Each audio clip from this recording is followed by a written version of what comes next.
What is up, Titans, and welcome to the final episode of the semester here for us at Titan Sports. My name is Brandy Flores, and boy, do my co-host Alex Esparza and I have a show for you. That's right, Brandy. We are talking all things Titans basketball today, so let's start by taking it back to the first week of this month where the Titans had a homecoming day sweep. Men's basketball began the month of December with a win over Cal Lutheran at their homecoming night a couple of weeks ago. Now let's take a look at some of the highlights. The Titans take an early lead after Jackson Rowe comes in heavy with a slam dunk to get the Titans on the board first. Khalil Ahmad will stay quick with it in the paint and charges up and over to get his own rally going. But do you think he stops there? Yeah, no. Ahmad will score a game high of 29 points and now leads the Titans, averaging over 21 points per game this season. Jackson Rowe again will steal the ball and have a little bit of his own fun with the big lead with another dunk. But hey, Kyle Allman Jr. definitely does not stay quiet for homecoming night or any other night, and he will follow right behind Ahmad and score a total of 18 points for the game.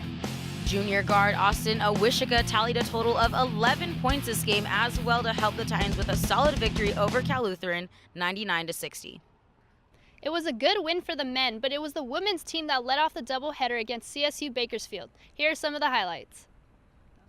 In Titan Gym, the Titans hosted their future Big West Conference opponents. Reina Perez and Jade Vega both had great nights for the Titans. They led the Titans with points scored, putting up 17 each. Early on in the second quarter, Amy Book hit a three, making it 17-9. She was the second highest scorer for the Titans, putting up 10 points on the night. The Titans came out shooting in the second half, scoring 31 points. Senior Deja Smith was in foul trouble the entire game. She came up just short of a double-double with 9 points and 10 rebounds. Caroline Gill only had 2 points, but she had a career high of 16 rebounds. The Titans shot at 46.7% collectively on the night. Fullerton goes on to win 64-56. Now let's send it over to two guys who I know still say ball is life. Let's send it over to Inside the Basket with Kisha Nathan. Thank you, Brandy. And you know what? Ball is life. I just got done whooping Nathan up in some one-on-one, and that's why we're here in Titan Gym. But anyways, I'm Krish Parikh, and this is Nathan McHugh, and we are your hosts for today's edition of Inside the Basket. All right, Nathan, let's go straight into women's basketball. They've been playing well, 6-4 recently. They're on a nice 4-game winning streak. They're second in the Big West currently.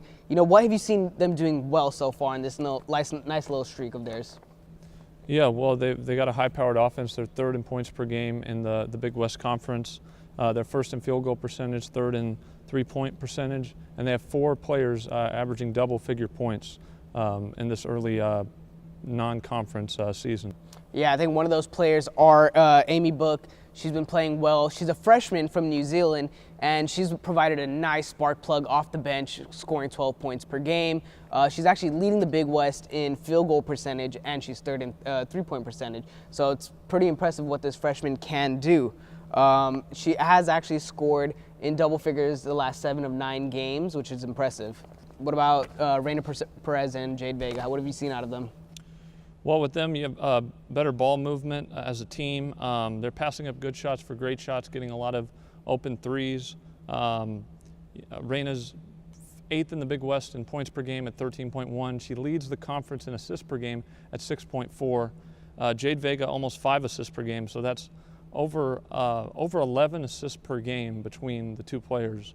Jade Vega's 4th in assists and then 9th in points per game at nearly 13. So you're talking about over 26 points and over 11 assists per game. That's huge. Yeah, that's impressive from the guard play, but we cannot forget the lady in the middle, Deja Smith, who has been on a roll recently. She's averaging 14 points a game, which is 6th in the conference. She's averaging 10.6 rebounds a game, which is 2nd in the conference, and she's averaging 2 blocks a game, which is top 5 in the conference as well. And recently, actually, after in the St. Peter's game, she had 16 rebounds, which allowed her to join an exclusive club of Titans in the program. She's actually the 8th Titan in program history to have 900-plus points and 700-plus rebounds, which is impressive, which has been why she was on the Lisa Leslie watch list. Very impressive from what I've seen with her. Some improvements throughout the season that I've noticed from them is last season they were actually dead last in field goal percentage in the Big West. Right now, they're first. So it's a great improvement that Coach Harada has been implementing in his game plans. And they're actually leading the Big West in, they were last in points per game, and now they're third in points per game this season. So Coach Harada's definitely had a nice turnaround this season so far. Well, and speaking of the 6-4 record, I mean, got to talk about how great a job that Coach Jeff Harada has done with the program. They won 3 games and 4 games the last 2 years under Coach Darren Park. School parted ways with Darren Park, and then they won 8 games last year, and they've already won 6 this year. So it's an incredible turnaround that Jeff Harada has had after he coached Division II school Central Washington for a few years. Yeah, Nathan, you know, the women have been proving the media wrong. In the preseason media poll, they had Cal State Fullerton ranked dead last. Right now, they're sitting at second in the Big West at 6-4. So I know it's just a preseason, but hopefully this transfers over to conference play. Now, switching gears a little bit, going to men's basketball, there was a story that unraveled this past weekend about Landon Kirkwood. He was indefinitely suspended from the team due to an alleged domestic violence incident. Nathan, how does this affect the team? Well, Coach, it's kind of unclear how it is or how it has affected the team. The Daily Titan, they've tried to reach out to people within the coach or people within the athletic department. Haven't really been able to have them be reached for comment. It's unclear if the players are upset that he was suspended or, you know, understand why he was. It's also unclear, you know, how much of this has affected the team's play through 9 games. They had a really good performance in a loss against Arizona State, but they've also had games against Hofstra where they didn't seem to have the type of fight or the type of intensity until late in the game when it was too late. And so the teams that they would have probably beaten last year, they haven't been able to. You know, they played teams like Sacramento State, lost in overtime. And so they've kind of been inconsistent with their play, and maybe that affects practice more than games, but practice can then lead over to games. So it's really unclear. I mean, he didn't play a lot last year, but sometimes those type of players can be really important to the camaraderie or just the whole morale of the team. Exactly. Well, because of that, I think the team has started 3-6 so far. They're sitting at 5th in the Big West right now. Statistically, they haven't been that bad offensively. They actually played really well offensively. They're second in the Big West in points per game, second in the Big West in field goal percentage, third in assists per game. So they're getting a lot more ball movement than they were last season, not as much ISO ball that they were playing before. And some of the guys that have been playing very well are guys like Khalil Ahmad, Jackson Rowe, Kyle Allman Jr. So to talk to us about some of them. Yeah, Coach, he's second in points per game in the Big West at 19.7 points per game. He's top 10 in field goal percentage and free throw percentage at over 84% from the free throw line. Top 15 in three-point percentage. First in steals per game, playing very aggressive defense. And had a 40-point game against Monmouth in the Myrtle Beach Invitational, one of 5 Titan men's basketball players to ever have a 40-point game, joining, among others, his teammate Kyle Allman Jr. And he also, in that game, outscored Monmouth in the first half 29-22. Yeah, that's really impressive what he did over there against Monmouth. What do you have for Jackson Rowe? Yeah, he's averaging 10.5 points per game, 7.4 rebounds per game, just over a block per game. Second in field goal percentage in the Big West, well over 50%. Third in rebounds per game, 10th in steals, 5th in blocks, and over 16, a plus minus of better than 16 points per 40 minutes.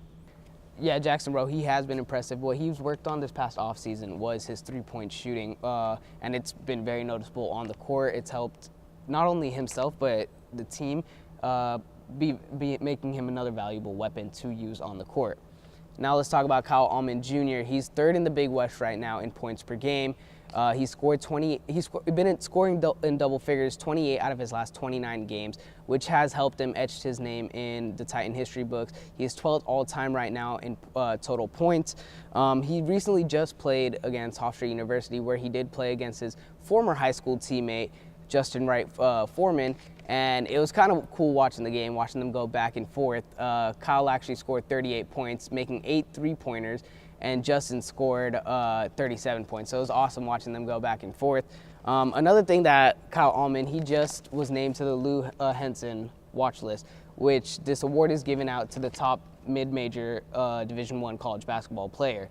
You know, notable players that have won this award is like Matthew Dellavedova. He's on the Cleveland Cavaliers. Kyle O'Quinn, who's on the Indiana Pacers right now.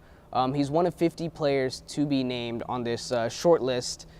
So the award will be announced in April, so we'll keep an eye on that, see whether he wins it or not. Now let's talk about some improvements from last season that the team as a whole has made. Better ball movement, less ISO basketball.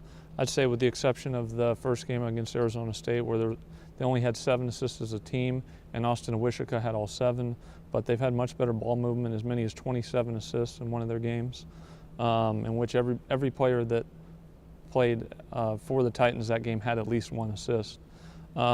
Faster paced offense, they're averaging over 5 points per game more than last year. So from around 72.5 to almost 80 points per game, or sorry, almost 78 points per game. Yeah, so, and they're better defending the 3.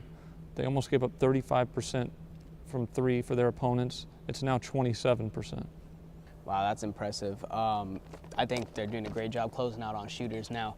But there are still some things to improve. Right now, being the team that Cal State Fullerton is, which is an undersized team running a 3-guard lineup, they rely heavily on the 3-point shot. Right now, they're actually 8th in the Big West in 3-point percentage, something that they can do better. I know they have shooters like Kyle Allman Jr., Khalil Ahmad, Jackson Rowe now. So that's something they do need to improve on going into conference play. Another thing is offensive rebound and second chance points. They're second to last in the Big West Conference in that, and I think that does have to attribute to their undersized lineups that they do have out there. And the last thing I think that they can improve on is they need to cut down on the fouling. They're tied for last actually, committing about 21 fouls per game and giving up 22 free throws a game. And I think if they can cut down on those fouls and not allow opponents to get into the bonus and double bonus, it'll cut down free throws, which can turn these L's into W's. So I think that will definitely help them out if they can overcome that. So, well, that's all we have for Inside the Basket this episode. I'm your host, Kush Parikh, with my co-host, Nathan McHugh. We'll send it over to Nyleen Garcia with In Case You Missed It with the past scores on women's and men's basketball. Nyleen? Thanks, guys. Welcome to the fall semester's last In Case You Missed It. Up first, we have women's basketball. The Titans had a 3-game losing streak falling to San Diego State, Santa Clara, and Portland. But the ladies bounced back to win the next 3, taking down Dartmouth, Cal State Bakersfield, and Columbia by less than 10 points each. Their skills at the Big Apple helped them overcome Columbia's 11-point lead and came out on top with a score of 61-58. Lobbing it up to men's basketball, who took 1 out of their 3 games at the Myrtle Beach Invitational. They beat Monmouth 87-63 with the help from Khalil Ahmad's 40 points. The team then traveled coast to coast, taking on Hofstra University and Sacramento State. They dropped both those games 80-71 and 87-82 respectively. The Titans took their first home loss of the season last Wednesday, December 5th against LMU, 59-49. That's all I have for this edition of In Case You Missed It. Now on to the upcoming games with Amanda Garcia.